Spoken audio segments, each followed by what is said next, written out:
बुद्धि का जो विकार है। और यही कथा, ये मैं इसलिए इतना द्राविड़ प्राणायाम से आपको समझा रही हूं, क्योंकि जिस शिवजी की महिमा को हमें समझनी है, भगवान शिव तो अजन्मा है, वो तो घनीभूत विश्वास के रूप है, पर पार्वती जी के 2 जन्मों की कथा है। आप लोग सुनना चाहते हैं? घर तो नहीं जाना चाहते? कोई उठ के तो नहीं चला जाएगा? नहीं तो कथा यहीं अभी रोक दो। ठंड तो बढ़ रही है, पर आपको सुनना हो और कथा से गर्मी आ रही हो और आपको आत्मिक बल मिल रहा हो। क्योंकि एक देवी ने कहा मुझे कि माँ, आप तो मेरी आत्मा का भोजन दे रहे हैं, पेट के भोजन तो बहुत खाते रहे। तो पार्वती जी के 2 जन्मों की कथा, और दोनों ही जन्मों में उन्हें भगवान शंकर सुलभ थे कि नहीं? साथ में आप लोग बोलेंगे तो ही कथा आगे बढ़ेगी। एक जन्म में वो सती है, सती को गोस्वामी तुलसीदास जी ने श्रद्धा रूपा नहीं बताया है। तो सती की समस्या क्या है? ये सती भगवान शंकर जिनको सुलभ है, जो पति रूप में शिवजी प्राप्त है, फिर भी सती को इतना दुख क्यों भोगना पड़ा? कभी विचार किया? शिव पुराण की कथा तो बहुत सुनी, लाखों की संख्या, पर शिवजी की लीला से संदेश क्या हमें लेना है? हमें लाभान्वित कैसे कब होंगे हम? शिवजी को सामीप्य प्राप्त है। शिवजी कौन है? तुम त्रिभुवन गुरु वेद बखाना। सती जी को त्रिभुवन गुरु उपलब्ध है। सती जी को पति के रूप में परम विश्वास शंकर जी उपलब्ध है। फिर सती की ये दुर्दशा क्यों हुई? कभी विचार किया? यही हमारे गुरुदेव की कथा की विशेषता है। वो प्रत्येक लीला का मंथन करके वो दिव्य रस हमारे सामने प्रस्तुत करके हमारे जीवन से जोड़ते हैं कि बड़े से बड़ा गुरु हमें मिल जाए, हमसे दीक्षा ले ले, पर ये आवश्यक नहीं कि हम उससे लाभान्वित हो जाए। रावण को भी गुरु शिव जी मिले थे, पर फिर भी उसका विनाश हो गया। तो क्या ये गुरु की कमी है? ये समझने के लिए बुद्धि का प्रयोग करना पड़ेगा। और इसलिए बुद्धि के ऊपर जितने परत लगे हुए हैं, ये परत जब तक साफ नहीं करेंगे तब तक वो मर्म अंदर नहीं घुसेगा। इसलिए मुझे इतनी मेहनत करनी पड़ रही है, इतना द्राविड़ प्राणायाम करना पड़ रहा है आपकी, किसी तरह से हमारी बुद्धि में वो सत्य प्रविष्ट हो जाए। वो सुन लीजिए, एक रात में चमत्कारी बाबा नहीं हूं मैं, ये कोई दावा नहीं कर आप सब बदल जाएंगे। सुन लीजिए, ये बीजारोपण हो रहा है सत्संग के द्वारा। कभी जरूरत पड़ी, जीवन में आवश्यकता पड़ी, तो वो बीज अंकुरित हो जाएंगे। सत्संग का लाभ आपको मिल जाए। तो इसलिए सुन लीजिए, सती जी की परिस्थिति क्या है कि वो है दक्ष पुत्री। कहां से हमारे गुरुदेव उनके मनोविज्ञान को पढ़ करके हमें समझाते हैं। किसकी पुत्री है वो? दक्ष की पुत्री। दक्ष कौन है? दक्ष आप जानते हैं, शब्द का प्रयोग जो साहित्यिक है, जब कोई बुद्धि से बहुत बुद्धिमान जो होता है, कहते बड़ा दक्ष है, उसकी बुद्धि बहुत ही चतुर, बहुत प्रतिभाशाली। इसलिए ब्रह्मा जी ने उसको प्रजापति पद पर जो है नियुक्त किया। इतने बुद्धिमान पर दक्ष का एक दृश्य, भागवत की कथा बहुत सुनते हैं तो जानते हो कि जब दक्ष गए ब्रह्मा की सभा में और जैसे प्रजापति आए, हम आते हैं तो आप लोग सब उठ जाते हैं, तो सम्मान देने के लिए सारे देवी देवता सब खड़े हो गए, पर केवल एक को छोड़कर कौन बैठा रह गया? कौन? उनका जामाता। दामाद साहब बैठे रह गए, बाकी सब खड़े हो गए। अब दक्ष घूर घूर से दृष्टि बुद्धि पहनी, बुद्धि बड़ी पहनी, देख रहा है कौन कौन खड़ा हो गया। इससे प्रसन्न नहीं, उनको एक बैठा हुआ दिखाई दिया। बस इतना क्रोध आया कि उसे इतनी भी मर्यादा नहीं, मेरा जवाई हो गए। ये ससुर और जवाई के युद्ध अनादिकाल से चल रहा है, और तब इतनी खरी खोटी गाली सुनाई सबके सामने। क्यों? ये अभिमान। मैं दक्ष प्रजापति, जिस अभिमान की वृत्ति से अपनी बुद्धिमत्ता का, अपनी योग्यता का अभिमान जो उसमें था, वही संस्कार उनकी बिटिया में आनुवंशिक रूप से। ये सती जी की जो स्थिति हुई, कथा सब आप जानते हैं। विवाह तो हो गया भगवान शंकर से, परम बुद्धिमती सती का, और वह निर्वहन भी अपने धर्म का, अपनी सारी भूमिका करती रही। कथा सुनने के लिए भी चली गई, पर कथा सुन नहीं पाई। तो ये जितने बुद्धिमान यहां बैठे हैं, इसलिए मैंने पहले पूछ लिया था, यहां कोई है जिसके बुद्धि नहीं है? सब बुद्धिमान है ना। और कथा, मैंने कहा बुद्धि वो माध्यम है जानने और समझने का, ईश्वर द्वारा प्रदत्त प्रत्येक व्यक्ति को, मनुष्य को दिया हुआ, हम सबके पास है। बुद्धि से ही जाना सुना समझा जाता है। तो कथा में बैठे आप सब है, पर सब समान रूप से कथा सुन रहे हैं क्या? सती जी गई, सामने बैठी थी, पर कथा नहीं सुनी। कितना बड़ा अनर्थ हुआ इनके जीवन में, आप समझ लीजिए। कथा को सुनना और समझना कितना आवश्यक है। भगवान शंकर की प्रिया इतना दुख अगर पा सकती है, तो फिर हम लोगों का तो प्रश्न ही नहीं। क्यों नहीं सुन पाई? वही बुद्धिमत्ता का अभिमान, काम, क्रोध, लोभ, मोह, मद, मात्सर्य, ये षड विकार जब बुद्धि में आ जाते हैं। अब भगवान शंकर की लीला सामने प्रकट हुई। कथा तो आप जानते हैं, भगवान शंकर लौट रहे थे, और भगवान शंकर गदगद हो गए, रोते हुए, रुदन करते हुए भगवान राम लीला कर रहे थे। उन्हें तो जय सच्चिदानंद करके भगवान शंकर के इष्ट प्रभु श्री राम लेट गए। पर सती जी की बुद्धि तर्क करने लगी। बुद्धि, तर्क शक्ति, बहुत बुद्धिमान होता है, बड़ा तार्किक होता है।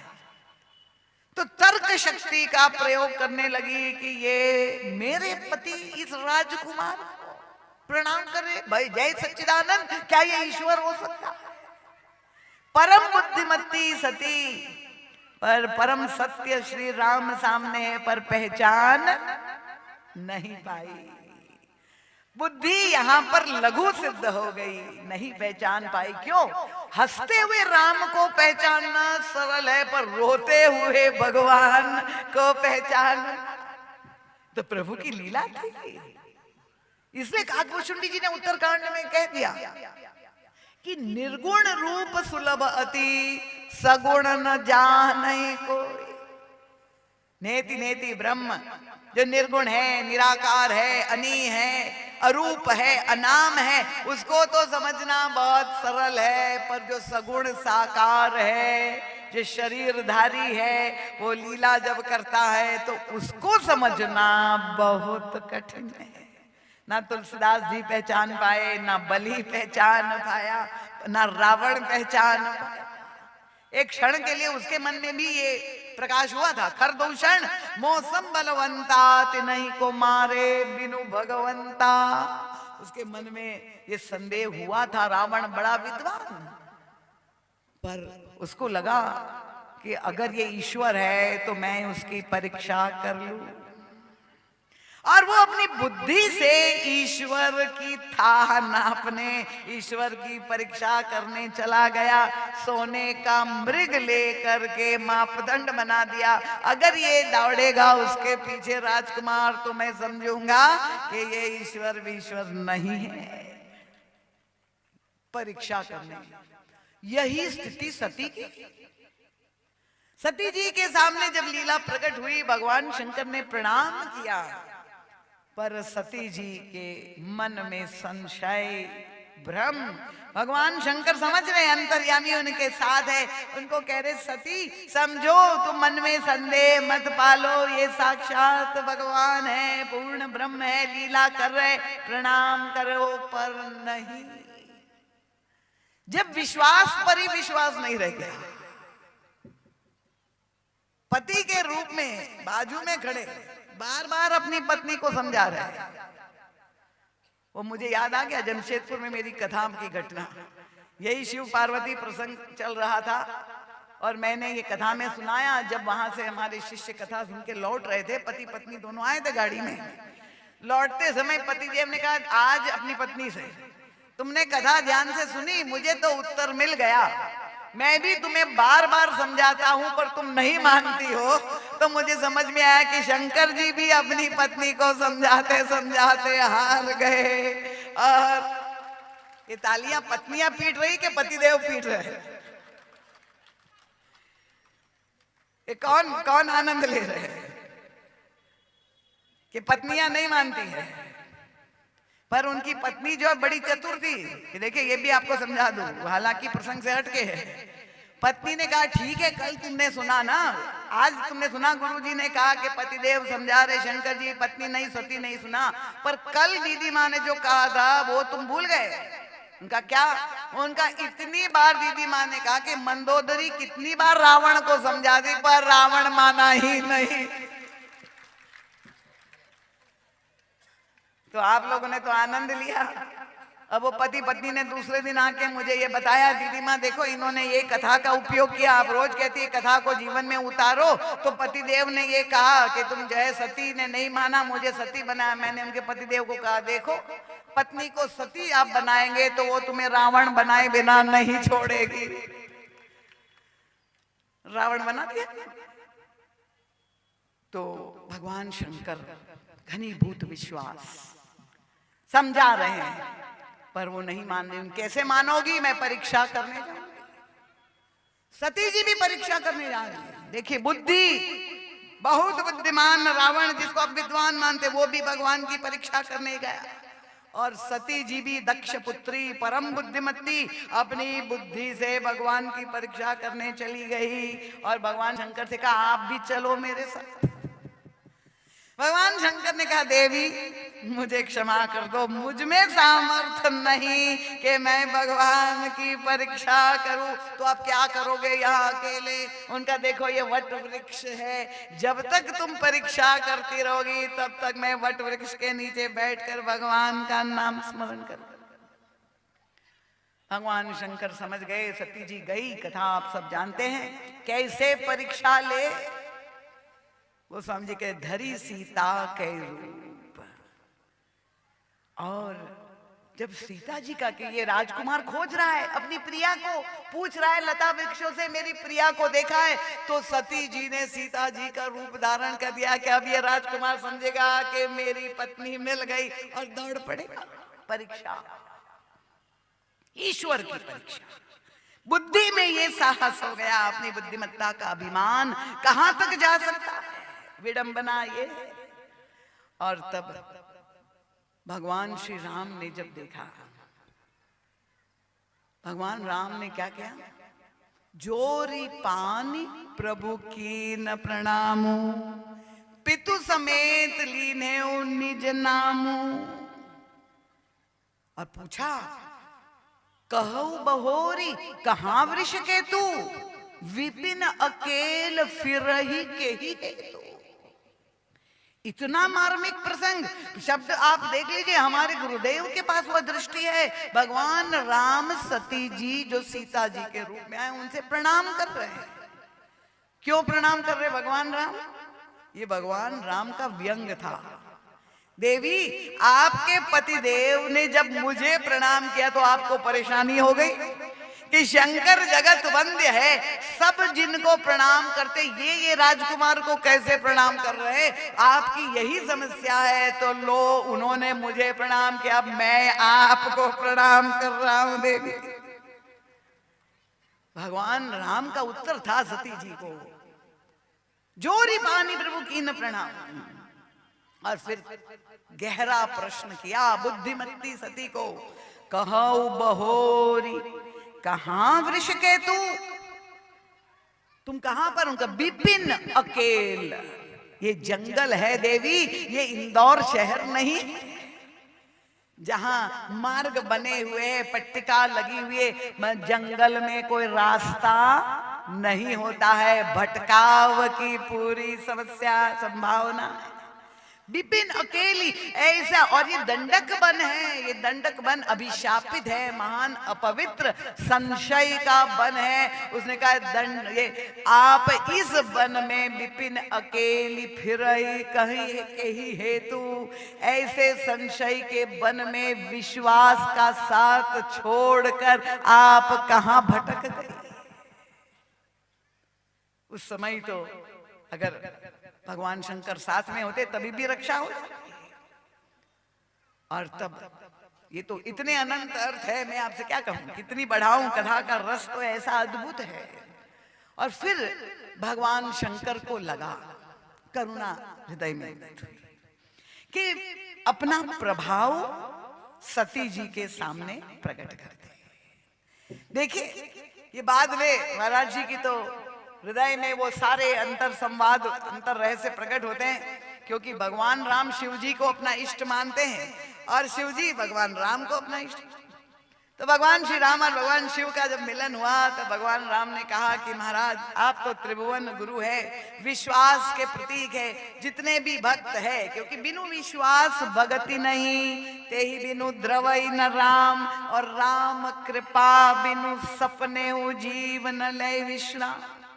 भक्ति की आधारशिला नींव विश्वास है, अगर विश्वास नहीं है तो भक्ति हो ही नहीं सकती, राम की भक्ति कृपा प्राप्त ही नहीं हो सकती, और अगर राम की कृपा नहीं है तो विश्राम कभी नहीं मिल सकता है। आप बेचैन ही रहोगे, तनावग्रस्त ही रहोगे, सारी समस्याओं में जूझते ही। तो भगवान श्री राम ने शिव जी से कहा कि आपकी कृपा जब होती है तभी वैसे भी गाएगा, शंकर भगति बिना नर भगति न पावै मोर। जब तक भगवान शंकर न कृपा नहीं करते तब तक भगवान राम की भक्ति आपको मिल ही नहीं सकती। हमारी सुनैना जी कह रहे आजकल ये बहुत चिपक रहे हैं मुझसे, क्योंकि वे शिव जी की भक्त है, और भगवान राम जो है वो, क्योंकि अब वो तो सुनैना जी है तो जामाता का संबंध है भगवान राम से, कि आजकल राम जी बहुत चिपक रहे हैं मुझसे। ये तो भक्तों की भावना है कि कृपा भगवान राम की हो गई, उनकी शिव की भक्ति फलीभूत हो गई। तो भगवान राम ने जब शंकर जी से तो कहा, शिव जी ने तो कान पकड़ करके हाथ जोड़े, प्रभु क्षमा करो, आप कह रहे मैं और विश्वास मैं कौन हूं? आपने तो मुझे अच्छी तरह से पाठ पढ़ा दिया कि संशय अगर हुआ तो मेरे घर में ही हुआ, या तो मेरी पत्नी सती को हुआ, या मेरे चेले रावण को हुआ। मैं क्या किसी को विश्वास दे सकता हूं जब उन्हीं को नहीं समझा पाया? ये विनम्रता का भाव भगवान शिव। पर भगवान राम ने अंतर कर दिया। देखो, दोनों परीक्षा करने चले गए, रावण भी गया सोने का मृग लेकर, और सती जी भी परीक्षा लेने के लिए सीता जी का रूप धारण कर। भगवान श्री राम ने अंतर कर दिया व्यवहार। क्या? जब वो रावण माया मृग लेके आया तो भगवान राम दौड़ पड़े ना। तो रावण ने कहा, रे खाक, मैंने समझ लिया था, मेरी बुद्धि जो है इतना भ्रम हो गया, कैसा ईश्वर, ये तो ऐसा राजकुमार, इतना जड़, इतना मूर्ख, ये भी नहीं जानता कि सोने का मृग नहीं होता, इतना लोभी है, पत्नी के कहने पे दौड़ पड़ा, इतना कामी है, मैंने इसको ईश्वर समझ लिया। उसने अपना निष्कर्ष निकाला। पर सती जी जब सीता जी का रूप धारण करके आई तो भगवान राम ने उनके सामने अपना प्रभाव प्रकट करके उनको विराट रूप का दर्शन दिया। अमित रूप में भगवान श्री राम और सीता जी के दर्शन हुए और सारे देवी देवता उनकी पूजा कर रहे। ये जब उनको हुआ दर्शन, भगवान राम ने निज प्रभाव कछु प्रगति जनावा। तो ऐसा रावण के सामने भी कर सकते थे, भगवान राम पर ऐसा नहीं किया। अंतर क्यों कर दिया? क्योंकि प्रभु ने देखा कि सती आई तो है परीक्षा लेने, पर शिव जी की आज्ञा लेकर के आई है, तो इतनी तो उस पर कृपा हो जाए। और तब प्रभु ने देखा। अब जैसे ही सती जी ने ये देखा प्रभु का ऐश्वर्य और इतना संकोच हुआ, देख नहीं पाए, क्या किया? मूदी नैन बैठे मगमाई, आंख बंद करके बैठ गई, देख नहीं पाई प्रभु का ऐश्वर्य, बंद करके बैठ गई। प्रभु ने अपनी लीला समेट ली और अब सती वापस वहीं पर जाती जहां भगवान शंकर बैठे। भगवान शंकर प्रतीक्षा कर रहे थे। सती जी आए, इनका बोलो देवी दीन परीक्षा कवन विधि, सत्य कहे सब बात। आप परीक्षा लेने गई थी, किस तरह से परीक्षा ले, सत्य बोलना। देखिए फिर यहां ऐसा लगता है ये जो बुद्धिमती सती, उसका जो अनुवंशिक रूप से जो स्वभाव, फिर झूठ बोल रही। उनका महाराज कोई परीक्षा मैंने नहीं दी, चाहती तो कह सकती थी कि भगवान मुझे क्षमा कर दो, मेरी बुद्धि बार बार जो है ये गलती कर रही है, मैं क्षमा चाहती हूँ, भगवान राम ने मुझे क्षमा कर दिया, हे पतिदेव आप भी मुझे क्षमा कर दो, कह सकती थी कि नहीं? पर क्या कहा? कछु न परीक्षा लीन गोसाई, मैंने कोई परीक्षा नहीं की, न प्रणाम तुम्हारे ही नाई। आपने दूर से प्रणाम किया, मैं निकट जाके मैंने प्रणाम किया। असत्य भाषण, झूठ बोल गई। भगवान शंकर ने समाधि लगाई और देखा कि सती जी ने सीता जी का रूप उनकी आराध्य, उनका बस अब यही तनुखर जो है इसे हम इनको स्वीकार नहीं कर सकते। यही तनु सती भेंट अब नहीं, इस शरीर से अब मैं सती को अपनी पत्नी के रूप में स्वीकार नहीं कर सकता। तो ये विश्वास का निर्णय है। और तब सती जी का भगवान शंकर ने मानसिक परित्याग किया। श्री राम किंकर प्रभु